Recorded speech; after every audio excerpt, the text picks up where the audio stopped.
Victorian era was a time of significant social and technological change, but it was also marked by some really unsettling and disturbing events. From riots to historical legal cases, and even the case of the stinkiest time there has ever been in London. We are talking about all of this and more as we count down the top 10 unsettling Victorian era events you've never heard of. Starting off this list, in our number 10 spot we have the Tichborne Case. This was quite a bizarre legal case that captivated Victorian England in the 1860s and 1870s. It involved a claimant named Arthur Orton who alleged that he was the long-lost heir to the Tichborne baronetcy. Despite numerous inconsistencies in his story, Arthur managed to convince some members of the Tichborne family and a significant portion of the public that he was who he claimed to be. The case went to trial in 1873 and it became a media sensation, with thousands of people lining up outside the courthouse to catch a glimpse of the proceedings. This was basically like the Victorian era's OJ trial, or the Johnny Depp and Amber Heard trial, you know? The people wanted to know. Despite Arthur's conviction for perjury, the case continued to fascinate the public for years to come, and it became a symbol of the era's fascination with sensationalism and fraud. The Tichborne Case remains one of the most infamous legal cases in British history, and is a cautionary tale about the dangers of believing in something without sufficient evidence. In our number 9 spot today we have the London beer flood. This sounds like it would be quite a fun time, but it was anything but that, and instead was a tragic event that occurred on October 17, 1814 in the St. Giles district of London. At the Mew and Company Brewery, a massive vat containing over 135,000 gallons of beer suddenly ruptured, causing a wave of beer to flood the surrounding streets. The torrent of beer destroyed several nearby houses, killing 8 people and injuring many others. The flood was so powerful that it even knocked down the wall of a nearby pub, trapping and killing some of the patrons inside. The London beer flood was caused by a combination of factors, including poor construction of the vat and overfilling it with beer. The brewery had a history of safety concerns, and many of the workers were aware of the dangers associated with working there. Despite this, the brewery continued to operate, and tragedy struck. The incident became the subject of much media attention at the time, and it continues to be remembered today as a tragic and bizarre event in London's history. The victims of the flood were commemorated with a plaque on the site of the former brewery,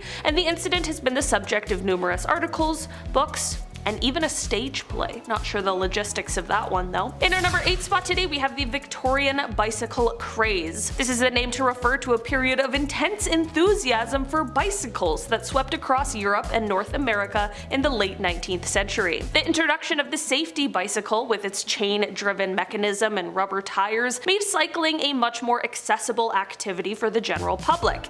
It became a popular mode of transportation and leisure activity, particularly among the middle and upper classes. The craze also had a significant impact on fashion, with women's clothing becoming more practical and comfortable to allow for cycling. It's funny to think of now because it's just a bike, but at the time it was so much more than that. It's like how smartphones completely changed our lives in more ways than we probably even know. That's basically what the bike was like in the Victorian era. The bicycle craze had a profound impact on society and culture at the time. It led to the development of new industries such as cycling clubs, and it also paved the way for the modern transportation industry. The bicycle became a symbol of freedom and empowerment, particularly for women who were able to travel further and faster than ever before. The Victorian bicycle craze remains an important cultural and historical phenomenon that changed the way people lived, worked, and played. In our number 7 spot today we have the Crimean War. The Crimean War was a conflict fought between 1853 and 1856, primarily involving Russia and an alliance of France, Britain, the Ottoman Empire, and Sardinia. The war was fought over various territorial and religious disputes, particularly regarding the rights of Christians in the Ottoman Empire. The war was marked by high casualties, particularly from disease and poor medical care, and it is often seen as a turning point in military medicine. The war also featured some of the first extensive use of modern technologies such as telegraphs and railways, which greatly impacted warfare in the future. The war ended in a victory for the Allied forces, and it resulted in a significant shakeup of the balance of power in Europe. It also demonstrated the need for improved communication, organization, and medical care in military conflicts, and it had significant long-term impacts on military and political strategies in Europe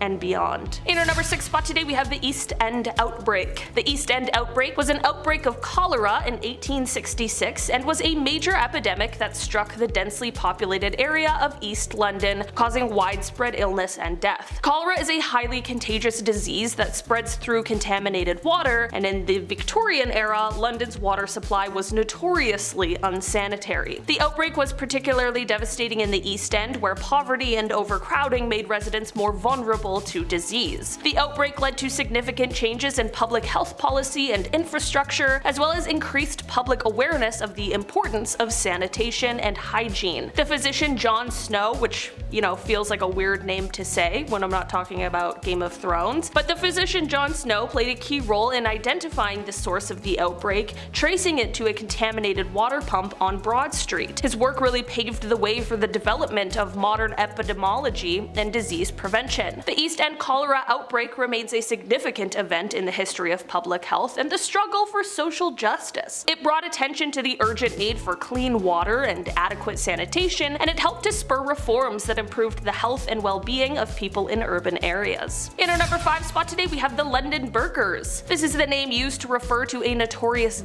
of body snatchers who operated in London in the early 19th century. They were involved in the illegal trade of selling corpses to medical schools for dissection and study, and they would often resort to killings to obtain the bodies. The most infamous member of the gang was William Burke, who, along with his partner William Hare, committed a series of killings in Edinburgh, Scotland in 1828. They sold the corpses to the anatomist Robert Knox, who was unaware of their methods. Two of the group's members, John Bishop and Thomas Williams, were convicted of killings and sentenced to death. The London Burker scandal highlighted the demand for fresh corpses for medical research and contributed to the passage of the Anatomy Act of 1832, which allowed for the legal procurement of corpses for medical purposes. Emphasis on the legal part of that, though. It's important. In our number 4 spot today, we have the Great Stink of London. The Great Stink of London was an environmental disaster that occurred in the summer of 1858. It was caused by the city's inadequate sewage system, which allowed raw sewage and waste to be dumped directly into the River Thames. The hot weather only exacerbated the problem, which is disgusting, and it caused the sewage to ferment and emit a foul odor that permeated the city. The smell was so overwhelming that it caused widespread illness and forced many people to flee the city. Parliament was forced to act, and a major engineering project was launched to build a modern sewage system for London. This project was led by engineer Joseph Bazalgette, who designed a system of sewers and pumping stations that would carry sewage out of the city and into the Thames estuary. The construction of the new sewage system was a massive undertaking, involving the excavation of miles of tunnels and the construction of large pumping stations. It took several years to complete, but once it was finished, it greatly improved the health and hygiene of the city. The Great Stink was a turning point in the history of public health, and it helped to spur major improvements in sanitation and public health infrastructure across the developed world. Today, the legacy of the Great Stink lives on in the modern sewer systems and wastewater treatment facilities that are really essential for maintaining public health and environmental quality. In our number 3 spot today, we have Typhoid Mary. The Typhoid Mary case is a famous incident in the history of public health in the United States. Mary Mallon, also known as Typhoid Mary, was an asymptomatic carrier of the bacteria that causes typhoid fever, a potentially fatal disease. Despite being unaware of her condition, Mary inadvertently infected numerous people during her work as a cook in New York City in the early 1900s. After a number of typhoid outbreaks were traced back to Mary's cooking, she was tracked down and forcibly quarantined for several years. The case generated significant controversy at the time, with some arguing that Mary's civil rights had been violated and others maintaining that public safety justified her isolation. The Typhoid Mary case remains significant for its implications for public health policy and for the balance between individual rights